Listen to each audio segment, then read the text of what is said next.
So you say you want to become a chess master fast, but how quickly can you get there? I'm Grandmaster Max Illingworth, and in this video I'm going to share with you the 4 simple steps it takes in order to become a chess master. Now, before I get into that, just to clarify what I mean by chess master, this is meaning a level of a 200 plus rating, specifically an international chess rating or FIDE rating of 200 plus, which would automatically give you the candidate master title. Depending on which country you're in, for example, in the USA, they have a USCF national master title when you get a USCF rating of 200. So we're going to use 200 as our baseline of what characterizes a chess master. Alright, if you find this video useful, make sure to smash that like button and subscribe. It's the easiest and fastest way to improve your chess. On that note, let's get into the first thing that you need to become a chess master. And I will say, by the way, if you want to get to chess master quickly, it helps a lot if you're already rated 2000. If you're rated below 2000, be patient. It is going to take some time for you to get to 2000. But then when we get to 2000, we can put these things on Turbo Drive, and I can really help you get to that next level. Check the link below to contact me directly about that. But only if you're rated 2000 plus, otherwise don't bother. So continuing on, the formula for chess mastery is number 1, practice. Because if you're not practicing and playing lots of games, then what use is all the study that you're doing, right? The practice is what allows us to learn from our own experiences, and that's what really brings us the results. That can be playing chess games online. It can be playing in tournaments. I know at the moment COVID is running rampant and maybe you don't have a lot of tournaments available, but there's always online, yes or yes. And also the next element as well, beyond the practice, is the second one, skill mastery. What do we mean by skill mastery? Well, this is what we call deliberate practice. And, well, for those who are not familiar with the concept of deliberate practice from Malcolm Gladwell's book Outliers, basically what it means from a chess perspective is using our head to ask questions and to answer questions. The opposite of that, to give you an idea, would be to be, say, flicking through some games without any thought or just using the engine to answer all the questions. But with deliberate practice, what we do is we actually think about the position.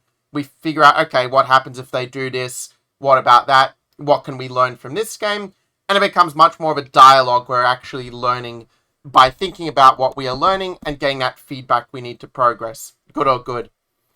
And also the third, actually before I go on to the third element, I will say that a very common type of skill mastery it is that deliberate practice is solving puzzles. But it helps a lot to solve puzzles the right way. What is the right way, I hear you asking? The right way is basically to solve the puzzles that have the same theme where possible.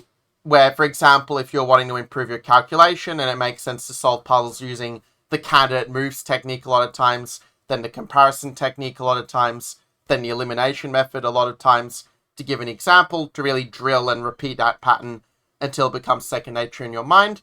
And if you're wondering, well, Max, where do I find these sort of puzzles? Again, contact me below for the system that will help you get there. Because I know that if you're rated 2000, often the resource that you need don't really exist, or they're not really aimed at your level, right?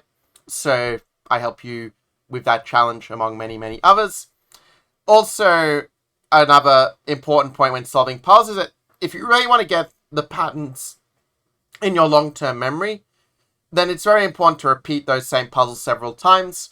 Now, granted, it's not a completely new idea. This is something that, for example, is the foundation of the woodpecker method, which I know many of you watching this swear by.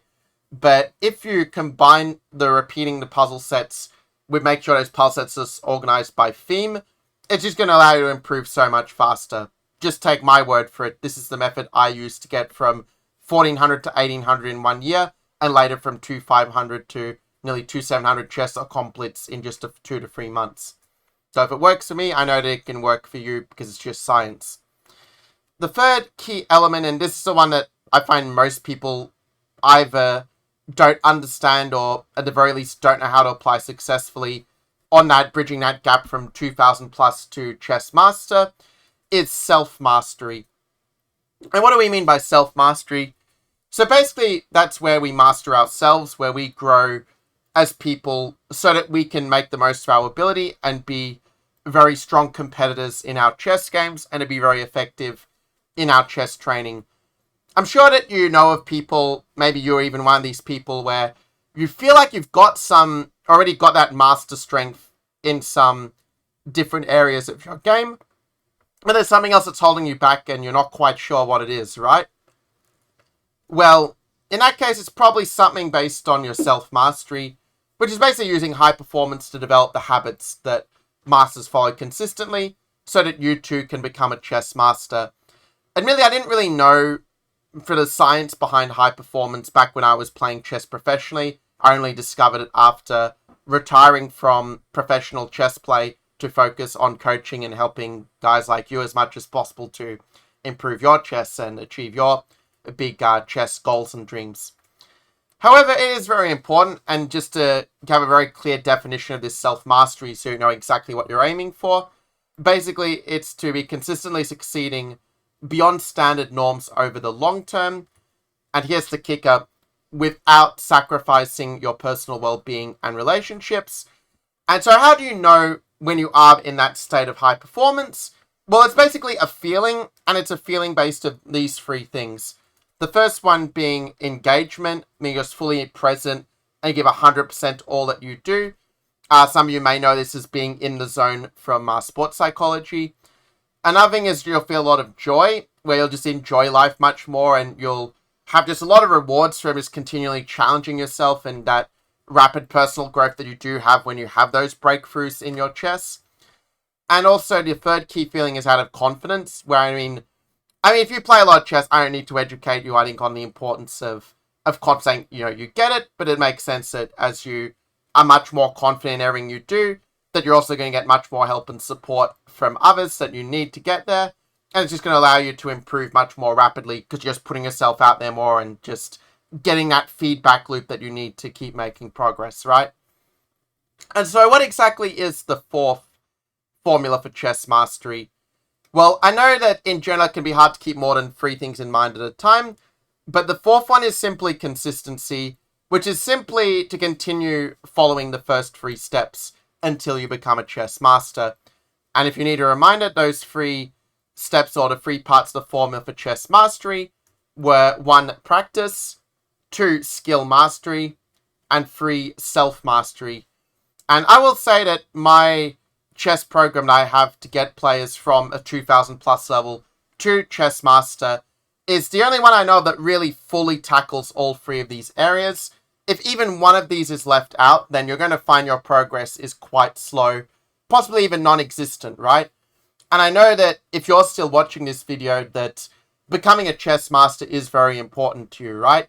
It's maybe been a dream that you've had since childhood, but maybe somehow life got in the way, or you just didn't believe you could get there, or possibly you really want to get there, but you're just not sure how.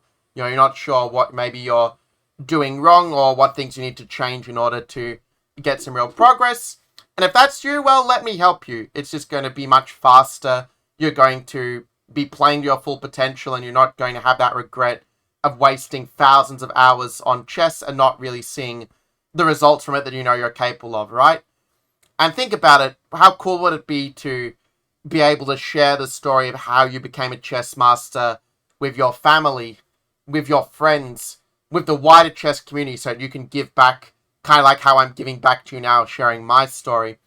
So if you're rated over 2000 and you would like to get to that chess master level, and it's not just a want for you, but it's a real necessity and it's important for you to get there as quickly as possible, then do make sure to message me privately using the messenger link below. I'll put it in the pinned comment as well as in the description.